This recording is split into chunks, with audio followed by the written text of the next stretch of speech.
Serbisyo Publiko, Tatak RMN. Oras na alas 7:47. Buo ang integridad sa pagkalap at paghahatid ng mga balita. Walang haka-haka, walang duda. Buo at totoo ang mga balita. Kapag Tatak RMN. RMN News. Diretso Balitang Surigao.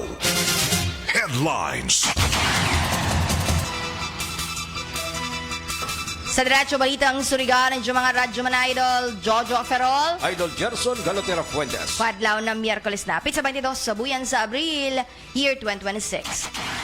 Sa headlines sa atong mga balita, seismic station na DOST FIVOX tag-inaguran dito na sa Barangay Hayangabon na Claver. 20 anyos nga sospitsado sa kasong pagpangawat nga nadakpan sa mga kawani ng theft and robbery unit kasuhan kuman na adlaw.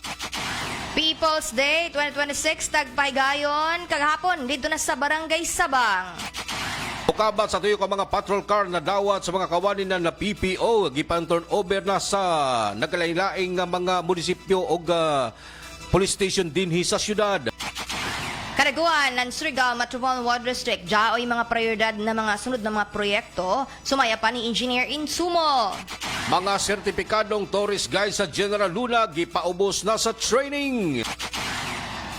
Samtang sa balita sa gawas na nasud sa pagpadayag sa pakuman na pagkadismaya, si President Zelensky, partikular na sa matupa pagkabisita dito na sa Moscow ng isa kataas na opisyal sa Estados Unidos. Sa balitang paugnat sa kusog sa NBA, Cleveland Cavaliers 2-0 ng standing sa panayang aksyon sa NBA playoffs. Samtang sa showbiz, aktres na si Kim Chu nagsaulog sa iyan adlaw nga tawan, kaiba na ang pagpadayag ng tabang at na sa mga tricycle drivers. Sa balitang panghimagas, usak ka vlogger nga nagprank sa gasoline boy dito sa Kauluhan gipatawag sa LTO, nagtrending sa social media. RMN. RMN News. Diretso Balitang Surigao. Sa detalye sa atong mga balita, malampuson tagpahigayon an blessing og inaugurasyon para na sa isak seismic station dito na sa lungsod na Claver ng makadaguan na Department of Science and Technology o DOST FIVOX.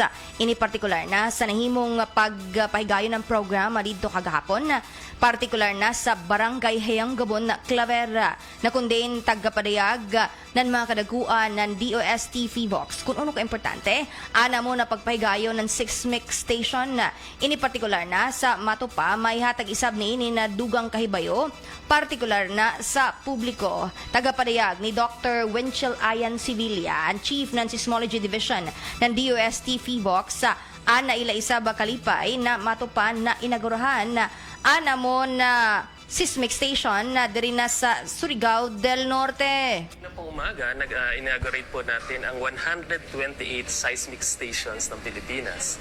Ang layunin po natin ay maparami pa po ang ating mga monitoring stations para po unang-una, makapagbigay po kagad tayo ng mabilis at accurate na information, earthquake and tsunami information para po sa ating lahat. Kung sakali man po magkakaroon ng earthquake or tsunami, makakagawa po tayo ng kaukulang hakbang or tama pong proseso para po ma-minimize po natin yung epekto nito. Malaki po ang maitutulong ng istasyon pong ito kasi po magagamit po din po natin yan para po mas accurately malocate natin o malaman natin saan ba nanggaling yung fault. Gaano po ba ito kalalim at gaano po ito kalakas. Yan. So ito po yung mga critical na informasyon. Unang-una, pwede po sa ating mga warning agencies, sa ating Office of Civil Defense, sa ating pong mga local government units. Kasi po ito po yung una nating inaalam. Para nga po kung nandun na po yung informasyon, makakagawa po tayo ng mga kaukulang hakbang. Maganda rin po dito yung mga data na makakuha po natin ngayon ay sigurado pong magagamit ng ating mga future generations, yung ating pong mga anak, ating pong mga apo, para po lalo pa po nilang maunawaan or maintindihan bakit po ba maraming earthquakes dito po sa Surigao? Saan po ba ito nanggagaling? At sa ngayon po, di po ba meron tayong mga AI baka magamit po itong mga datang ito para malay niyo po in the future, mapredict na natin kung kailan po magkakaroon ng lindol. Itong seismic station po, mga more or less, magkano yung project na to? Depende po yan, pero ito po ay umaabot po ng milyon ang halaga. Pero ang kagandahan po na ito ay yung pong naka-install po na instrument po natin dun po sa dito po sa ating bayan ay pareho po ng instrumento na makikita niyo po sa Japan, sa US at sa ibang bansa. So state of the art po ito. So, bali po, international, pwede mo monitor. Opo, pwede po niyang ma-monitor yung mga local earthquakes dito. Pwede rin po ma-monitor yung mga earthquakes na nag-o-occur sa ibang bahagi po ng Mindanao. Halimbawa, kahit po Visayas, kahit po sa ibang bansa, kaya niya po i-record yung mga earthquake na halimbawa galing sa Japan, sa US, ganyan po. So, ganyan po ito ka-sensitive. Ano po ba? Sir, how strategic po? Ba't nilagay dito sa Clavet yung seismic station? Maganda po ang katanungan yan. No? Una po kasi marami po kayong mga tinatawag nating earthquake generators. Ito po yung mga fault na pagka po ito'y gumalaw, yan po yung nagge-generate ng mga earthquakes. So malapit po kayo sa Philippine Fault. Isa na po yan. Pangalawa, dyan po sa bandang dagat nyo, nandyan po yung tinatawag nating Philippine Trench. So yan po, pagka gumalaw din yan, yan po yung nagge-generate ng earthquake. Plus, pwede rin po magdulot ng tsunami. So, yan po yung...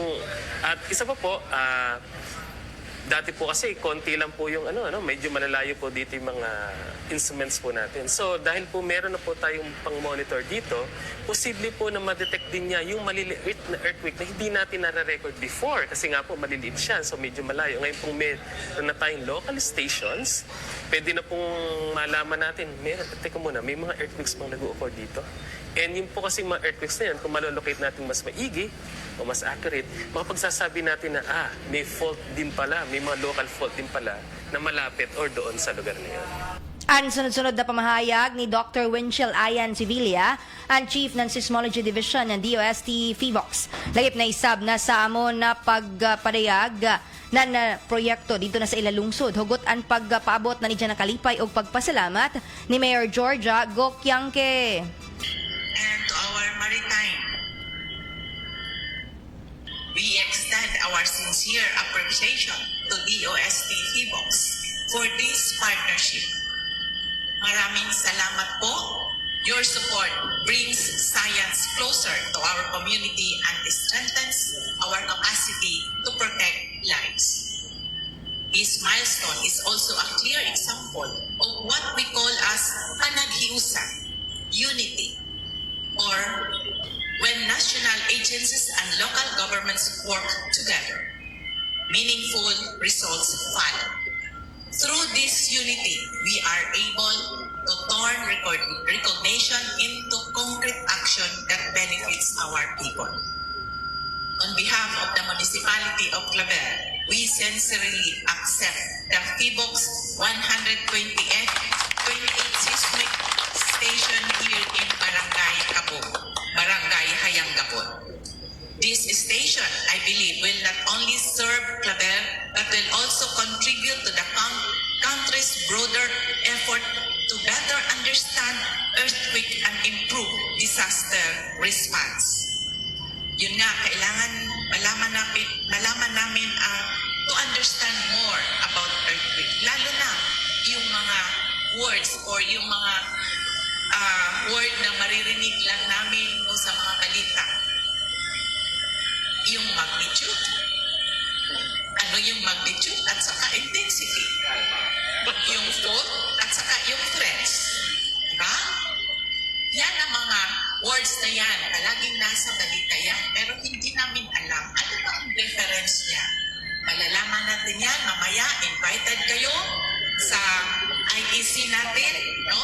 Ang tabik sa yung pagpadayag sa mensahe ni Mayor Georgia Gokyangke. Samtang nataghin mo isab an information, education, and communication activity ng DOST PHIVOX na kundin tagtambungan na mga barangay kapitanes lagip na isab ang mga kadaguan sa Department of Education, Bureau of Protection, Philippine National Police ug iban pa ng mga stakeholders. Samo isab na aktibidad ang may padayag dito ng mensahe si Vice Mayor Lea Patan na kundin ija isab tagatudlo kuno ka importante an amo na aktibidad na kundiin tagpaabot nan mga kadaguan ng DOST Feebox kun uno an mga mahimong hulga, epekto nan kung jaoy masinati na linog, lagi pa ang tsunami o iban pa na mga lakang sa habig ng komunidad ay ni para na malikayan na ang grabe na negatibong epekto na namo na mga kalamidad. Blessing for us to have this beautiful partnership with the DOST Feebox because it's another opportunity for us to be informed, to enhance our strategy, how to be prepared, and how to be more resilient as Club Vernon. Today is more than just a gathering. It is a commitment to protect our families, to safeguard our community, and to take responsibility for one another. As someone who serves and lives among you, this cause is deeply personal to me. Disasters may come without warning. That's reality. But together, we can choose to be ready, informed, and resilient. Now, dili na ta mulaong, na dili na ta ma-aware o ma-inform. Because of this recent technology, kahina atong tag-witness ang inauguration of the 128 seismic station diha sa Barangay Hayangabon in the municipality of Claver. That's already an advantage for us Clavernos. Kaya dili na ta maulahi sa impormasyon, magiging more resilient na ta, magiging mas more aware na kita. Kaya ang tagbutang diriya, makalong ta, ikaw 128 naman, wala maglansok naman dyan, daghan naman ang nabutang. But kahina we were informed that this 128 seismic station na nakamakita sa Barangay Hayangabon kana is international. It can capture record international. Dili lamang pang lungsod ng Claver, pang probinsya o Caraga region or Philippine-wide, but we can compete globally. So ihana, pinasahi, mula ko kita, lahit na doon kay Garbo ng Claver. Do you agree with me on that? That's why this afternoon, allow us on behalf of the LGU Claver, allow us to say thank you and extend our heartfelt gratitude to our partners from the Department of Science and Technology and Feebox, and of course to our Disaster Risk Reduction and Management Council led by Engineer Jonathan Go, and of course assisted by Ma'am Dina Dicap, and to all of us, our partners, at mga kabarangayanan led by Barangay Captain and the Department of Education, and to all Clavernos, daghang kayong salamat for Ang tabik sa niyong pagpadayag isab sa mensahe ni Vice Mayor Lea Patan ng Claver. Sa dugang hanay sa mga balita, laing kagamitan pang transportasyon ang nadawat sa Surigao City Police Station sa Siargao Tourist Police sa gikan sa mga programang gibobo sa kadaguan ng PNP sa Surigao del Norte. Mukabat sa tuyo ka mga 4x4 pickup truck isip gamiton kini para himuong patrol vehicle para sa dugang vehicle asset o dugang pagpalambusab sa serbisyo sa mga kapulisan sa Surigao City Police Station. Pinagi ni Police Lieutenant Colonel Attorney Mariano Lucban sa ang mga kapulisan sa Siargao Island. Dako ang nahimo sa pagkakalipay ni Police Colonel Warren Dablo ang dugang kagamitan nga gitunol mismo sa kadaguan ng regional office na non-PNP. Sa gihimong turnover kagahapon adlaw may bisita mismo si Police Brigadier General Marcial Mariano Magistrado D4 para sa personal nga pagtunol sa mga kagamitan nga mga patrol cars gamiton sa mga operasyon sa mga kapulisan dinhi sa probinsya sa Surigao del Norte. Sa radyon pa, sa dugang pa ng mga balita, malampusong tagpaygayon na isab ang Laing People's Day 2026 kagahapon dito na sa Barangay Sabang. Nakundiin ang libre na serbisyo, ang tagdayan na mga kadaguan gikan sa mga nagkalaing-laing departamento sa gobyerno syudad, national na ahensya, lagip na isab sa pribadong mga organisasyon dito sa Barangay Sabang. May padayag na ni Diana Kalipay o pagpasalamat si Barangay Kapitan Delan sa matupapagdaya ng People's Day 2026 dito na sa Ila, Barangay. Lucha pa. Ang ubang may kaon. Marana na mong sa ato tanan! Gabi ka ako? Oh, sige. Muralatan ako. Dako, ngayon inausap ko man. Ani ka opat. Nato, na People's Day. Oh? Ikaw pa, katulig nato na People's Day diri sa Barangay Sabang. Ubahan nato ang nagkalaylayan siya sa sulat ngayon kuman naghatag o libre na serbisyo kanatong tanan. Ako uban ang Barangay Council padayong tabi nga nagasuporta sa mga programa Mayor Paul Dumlao. Tungkol sa pag ninyo sa pagpasalamat sa ato mga lideres sa paghatag ng daghang proyekto diri sa ato sa Barangay Sabang. Salamat former Congressman Ace Barbers sa mga road concreting.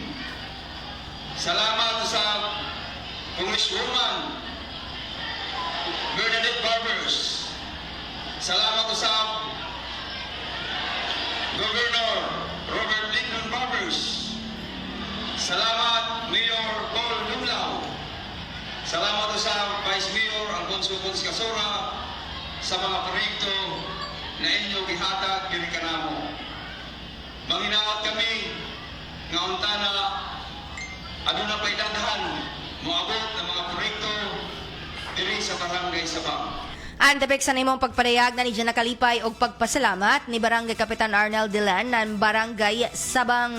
Sa mo'y na papahigayon ng People's Day 2026 kagahapon, ani ni pinagi na sa pagpanguna ni Vice Mayor Alfonso Casura o pipila ka mga sakop ng sangguniang panglungsod. Lagip na may paabot dito na ni Diana mensahe si Vice Mayor Casura. Kapitan dito, sa tanan ng mga konsehalis, ama na nato mga konsehalis, dito ka na tanan konsehalis sa barangay sa Sabang, Palapakata. Kasi ano yan, kahot sa atong kapitan nila. Tapik sa nimong pagpadayag ni Vice Mayor Casura. Nakot pagkano na naman katanaw nakatapos din abot development din sa Edo area para doon mapahimusla na nato mga kabataan. Sa Jarton kuman mga kabataan, kay ato man summer vacation, pahimusli ninyo ang libre na tuli.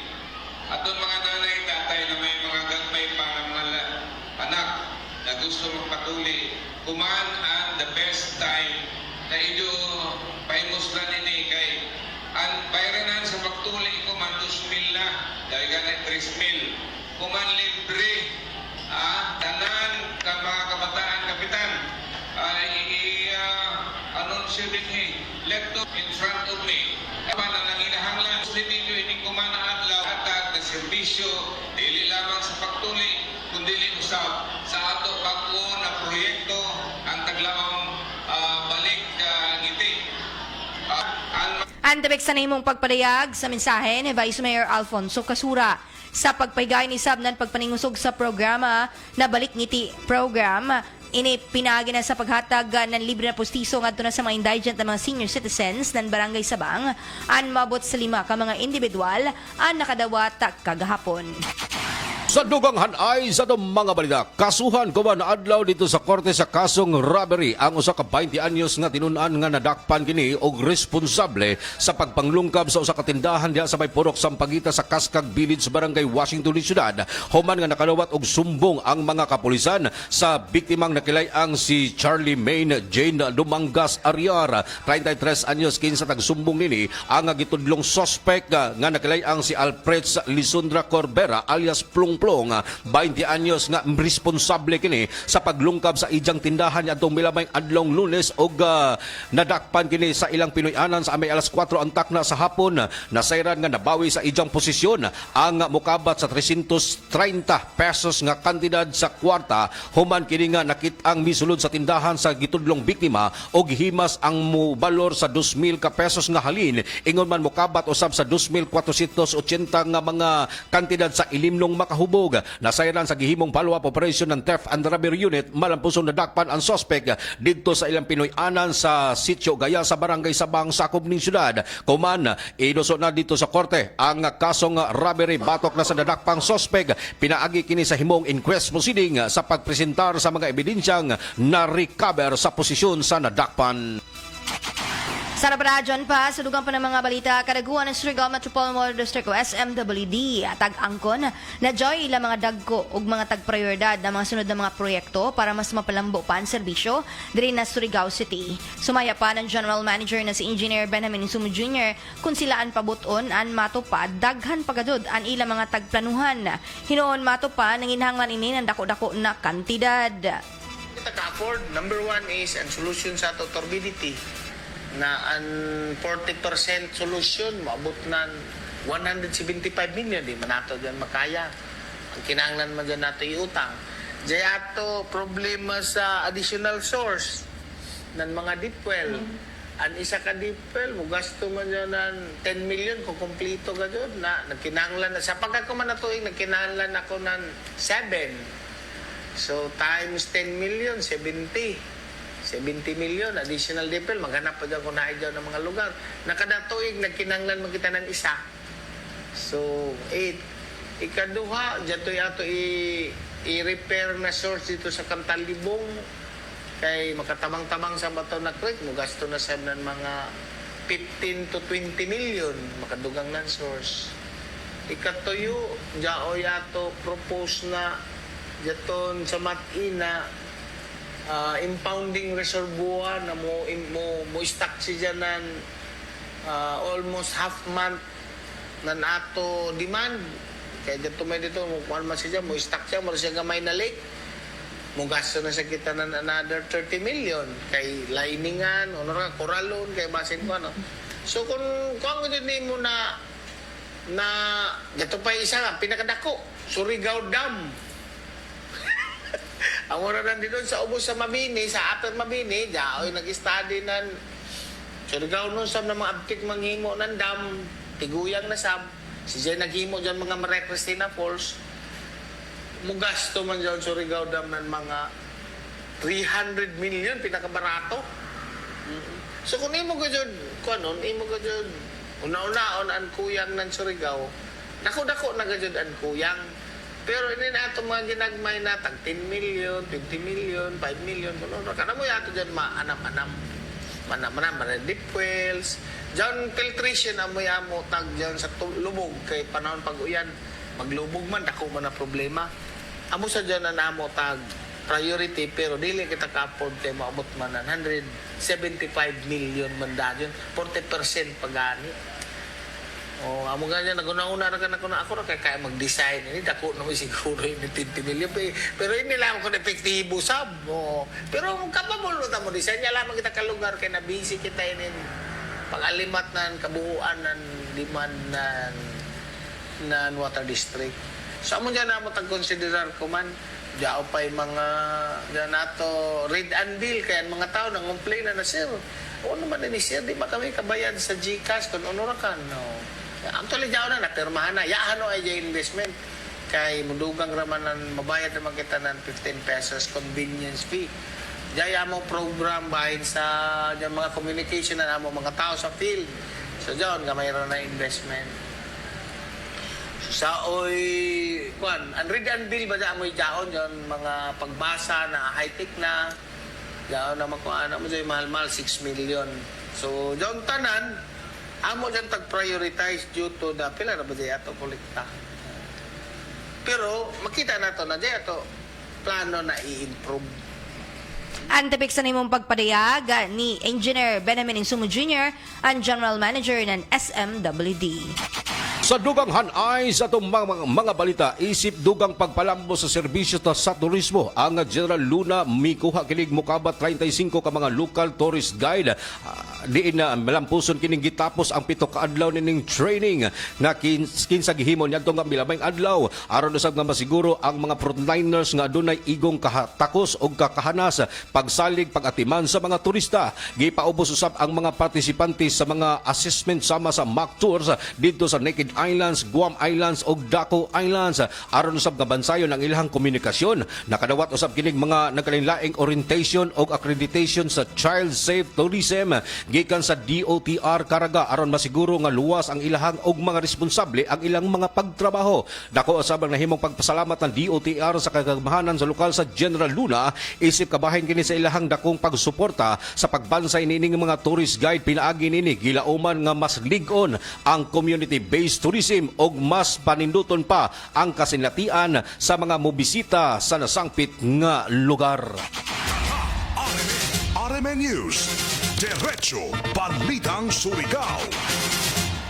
Sa Arbaradyon pa, sa dugang pa ng mga balita, sa gawasan na sud sa Ukraine, dismayado si President Volodymyr Zelensky ngadto na sa sunod-sunod na pagbisita ng mga US envoy, partikular na dito na sa Moscow, na kundiin way aman lamang muagi sa Kiev, na kundiin isa kapag pakita sumayapanan way pagrespeto, ludyo sa nagpadadyon sa bakuman nagyera, tali na sa Ukraine o Russia. Tagapariyag pa ni Zelensky na bisan na kung una ni dyan nasabtan, napipila ka mga logistical challenges na sinati ng US, dili isab mapakilid matupa na ang pagkadto nila ni Steve Witkoff o Jared Kushner ngadto na sa Russia o waya gani mo bisita dito isab sa Ukraine, ang pagpakita na matupa kakuyang sa pagrespeto ngadto na sa ila.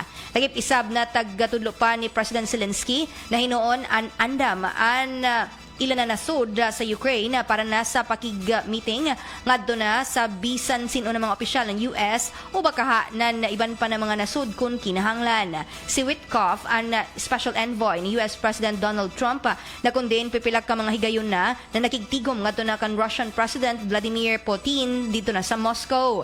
Nahibawa na bisan kung kaisa anwaya pa isa makabisita ang mga opisyal ng US dito na sa Kiev sa Ukraine. Balitang Sports. Sila si Donovan Mitchell o James Harden nagdadungan kinig score og 58 puntos sa dihang gipildi na usab sa Cleveland Cavaliers ang Toronto Raptors sa final score 115-105 aron usab sa pagpusti sa 2-0 nga bintaha sa ilang best of 7 NBA Eastern Conference first round playoff series kagahapon adlaw nga gihimo dito sa Cleveland, Ohio. Sama sa 126-113 nilang pagpildi sa Raptors sa Game 1, dominado usab gihapon ang Cleveland Cavaliers nga midua gikan pa sa pagsugod. Si Mitchell mihimo kini og 30 puntos, apil na ang upat ka 3-point shot, samtang si Harden mihipos og 28 puntos, 5 ka rebounds, 4 ka assist. Mikuha sa attention si Evan Mobley nga may pasod sa 11 sa 13 kini ka itsa dayon pagkabot sa ihang 25 puntos. Balitang Showbiz. Sa pagsaulog, zanay dyan ika-36 na adlaw nga tawhanan, aktres na si Kim Chu. Naghatag ini og tabang nga na sa mga tricycle o jeepney drivers ito na sa kauluhan. Tagatudlo na nanhatag ng libre na gasolina o grocery packs si Kim, na kundiin na tagpakita pa sa social media post na pipila ka matupa taghatagan ng mga drivers ang nagpaabot ng ila pasalamat ngadto na sa aktres. Sumaya pa ni Kim na ini ang simple lamang niya na pagpahigayon ng tinuig na birthday charity ngadto na sa mga jeepney o tricycle drivers. Tagatudlo na dili na kun bag-o para na kan Kim ang pagpahigayon ng mga charity initiatives sa higayon na magsaulog si Janan adlaw nga tawhan. Una na, namitabang ini ngadto na sa mga AITA dito na sa Zambales ug naghatag isab ng mga construction materials sa mga naapektuhan ng linog dito na sa iyang mga kababayan sa Cebu. Tagatudlo na an wish ni Kim sa iyang pagsaulog sa iyang adlaw na tawhan an mato pa maangkon ang tagtawag na ultimate happiness, na kundiin lakip isab ang iyang na pasalamat sa padadyo na pagsuporta ngadto na sa iyang mga fans o pamilya. Hindi gasgas, hindi umatras, medyo madulas. Ito ang Balitang Panghimagas. For the content lang daw ang gihimo sa ka vlogger, human kini makita ang full video nini sa pagprank sa usa ka gasoline boy dito sa kauluhan. Human nga mga full tank kini sa ijang gisakyang van, may padyagan kini sanan gipagukod pa ang gasoline boy nga si tatay base sa video nga nagkanat sa social media. May pagawas gilain og showcase order ang Land Transportation Office para sa pagpatubag sa vlogger sa aligasyong gipahago-hago matud pa ang gasoline boy o gipagukod pa kini para lang kuhaon ang bayad.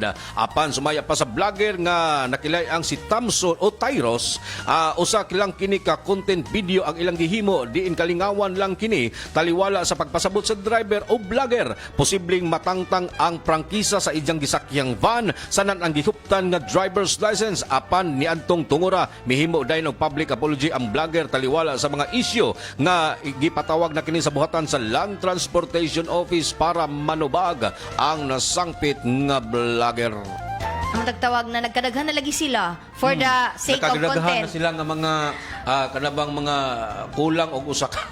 Kulang og usa ka. Way kwan ba? Way paghuna-huna kung ano yung mga action Kaluin taon, nakita ninyo nila. mga kaisunan katong video sa usa ka idaran na ba yung taon ng gasoline boy nga naningkamot nang inabuhi rin taon. Siyempre, kung gasoline boy ka, ikaw ang magtapal sa mga musibat, wala mo bayad kay responsable man nimo nga pamboy ka nga makolekta sa mga bayad. Dapat giduntaan nga mga klase sa mga vlogger nga dapat tangtangan og mga lisensya, tangtangan og mga prangkisa nilang gipamaniho nga mga van. Kay nakita sa video nga human nga nagpa-full tank kining gitawag nga vlogger ning jagan tas tagpalanat pa niya ang gasoline boy nga nakuhaan niya video. Agoy. Daghan ang mga netizen nga ming saway. Matawag na tog sa 1,000 nga mga netizen nga ming comment, 999 ang mga negative comment, usa lang yun ang positibo nga ning laong kuhaan sa natughabig ang vlogger. Ani mo ba? Dapat mahimong responsable ka mo sa inyong mga aksyon. Kay kaluin taon, pareho adto. Bagan tagpatawag man si LTO. Yes. Ana mo na vlogger, posible dyan na mawaya ani dyan na lisensya. Kay kung imo una-unaon, may sakitahay imo laong pabugat na rason for the content ra lamang. Bagan grabe ka mabaw, di ba? Sanan in taon ton tao makita na bagado mo naghangos na nagjagan naggugod sa ija, di ba? Mura banan way respeto, imo ra Bastos tag na pagkatao. imo tag binuangan, bastos na tao. Laong pa kun maradyaw ani mo pamatasan. Okay, human naman ka nagpagasolina, di bayari. Kaning pangayan nga J Vlogs, palihog ko ninyo og like, follow, dahil yan follow. Kalaw na ako. Lahi man ako, pag ingana, i-block ko man. Way mga puyos. Diba? Diyan mga ingana, i-block. Sos, ono may kuan dyan, ono may ambag sa kalibutan, no? Ani mo ba, dapat mahimong responsable kita. Ang teknolohiya manggod, pareho dyan online, mugna dyan si dyan, para na mahimong convenient, na nato na inadlaw-adlaw na kinabuhi. Positibo na mga alawang paggawi. Pero kung gamito nimo sa yaot na mga binuhatan, dili na dyan si dyan maradyaw. So, sakto ka doon, taghimo ng iba na mga netizens o nato LTO na ipatawag dyan si dyan o kinahanglan na manubag. Gumikan kay kung di mo dyan si Ja, Kung magdaghan og dili masumpo sila, magdaghan sila. Magdaghan Kay kalaong sundog. siguro nila nga okay sakto. siguro ni akong gihimo kay nalingaw man sila, Oo. nag-enjoy man ang tanan, pero wala sila naglantaw sa posibleng mahitabo na trauma in town ang tiguyang nga Gani. gumukod itong van kay ihap Lagi. itong responsibilidad. Makaluluoy ba sa video na imo lang taon na in taon naghangos si Ja. Okay, may edad na gudsad. Tapos si Ja na nagkuha ng video, bagan lingaw pa si Ja. Lingaw pa siya. Diba? Guys, ato si tatay guys. Amo gani. Bukod taman sa ginawa. Diba? Ay balaman Ako ko yan, batasan. follow ko na eh. Black pa na ako. Black, Mahimo diretso. ugali. Laong pa, uno may ton laong pa maambagsad sa ato. Ing ana na klase ng mga vlogger na kundi negatibo gadud nila mga taghimo. Magpaantos pa in town sa isa ka senior citizen, pagukdon pa nimo. Pila ra gani ani ja bayron nun? 1,000 kapin man kay full tank man ang kaning kuan 28 liters bening van. 28 liters so full tank niyang iyang van nga gisakyan. Tas ang iyang plano ba dyato nga iharang ko ag video si tatay nga while nag kuan sa dispenser dito para sa itubil sa iyang sakyanan. Tas giguman niya kuan dayon di siya sibat padagan siya. Si tatay in town nagkapuliki gumukod kay iya pa biyan tong gikuan tong kuan kaning pump dito sa dispenser. Tas dagan din si tatay bayad ana makita mas video maklaro grabe ka sakit kun ako'y Kung ikaw ang tatay, ako'y anak atong si tatay miyembro sa pamilya, maluoy ka. Grabe Tinuod. kasakit gid kay gulantawon sa mga pamilya ni membro sa pamilya ni nga maglantaw la grabe si tatay nagsakripisyo in taon sa Kay sa ija man gud to ma-charge. Oo, So sa si Jay ija. makabayad, 1,000 kapin. usa sa mga rules sa mga gasoline station nga kung usay mabayaran kag fake ma-charge sa cashier kung diay musibat nga nagpatubil customer mo charge sa pump boy kanang wala regladaan ang bayad. Dapat ang rules gyud na before mag-fill sa imuhang sakyanan magbayad ka daan. Pero kuan mo go depende man go pilay mo tatak dito aya nimo bayaran. Labi na kay magkalain-lain man ang presyo ko man kay Joe may lagi increase. Ani mo lamang na sa imo content dapat ibutang sa lugar. Sakto gihimo sa LTO nga ipatawag pagawasan og show cause order para mapatubag ni aligasyon kay kuan man pod og side ug unsa iyang nahimong rason mula gito iyang explanation for the content only. Goodbye ang imong driver's license. Amo, lahi ra ba kuman kay pag matangtangan ka ng driver's license for Back to life. zero. For life, di back ba? to zero, oo. Back to zero for oo. life ka na maban, no? Nga na ba? Na dili ka responsable na maghupot na yung driver's license. Diyan may good laong pa kalakip na mga responsibilidad sa inimo paghupot ng driver's license. So dapat may mong responsable kadud kita. Di nato gamiton ini sa laong pa for the sake of content or gusto lamang nato, trip lamang nato. Musikat. Musikat dili kun amo jaon. Alaong pa dapat mahimong responsable kita sa paggamit ini na teknolohiya, online man, on air. Dapat laong pa joy responsibilidad na imudumdumon sad kung sakto ba ani mo na taghimo. Oy, maradyo na gumati anay kan Diana Rose Asilagon na listening from Singapore. Lagi pa kan Robert Aguilar. Lakip isab sa ato suki na si Emmanuel Latuga na watching live from TC British Territory. Lakip isab kan Dudong Folgarinas, kan Arnes Ciraldino na ijan na pa shout out. Pakigreet ko happy birthday kuma ni Nay Luning Banges. MBTC, God bless you from Municipality of San Francisco, Anaw-Awon. Nagipisab kan Manu Datoy na nagsunod sa Pakuman. Good morning usab kang Mr. and Mrs. Rapunzel Orsihula og Sir Joshua Pedronio nga naglantaw kuman sa mga programa sa RMN DX Saris og IFM Surigao. Good morning. Good morning. Og po yan ito oras para sa kapadadyan diri sa tanang programang Diretso Balitang Surigao. Sa ngayon sa itong mga kaibanan diri sa control, si J.O. Bataan. Og sa pilan, ban sa to ang mga OGT gikan sa tong tulungan. Nemco. PSIT. Good morning dia sa tong bisita usab. Good morning dia pre. Kumusta ang pre atong mga ubo? Pareho lamang kami ni. Mga pastilan. pagaw o pang ubo. Pero kumbati ra gyapon, servisyo ra gyapon. For the sake of For the trabaho. sake of trabaho. Dili for the sake of content. Amo man, no? Nahala. Lampas na kita sa oras diri sa tanang programa. Inisa ba ninyo mga radyo man idol? Jojo Ferrol. Idol Gerson Galatera Fuentes. Tatak! RMN! RMN News. Diretso Balitang Surigao. Oras sa dag, alas 8:26. Gikan sa #1 Smart Dishwashing Paste. Ang galing-galing mo!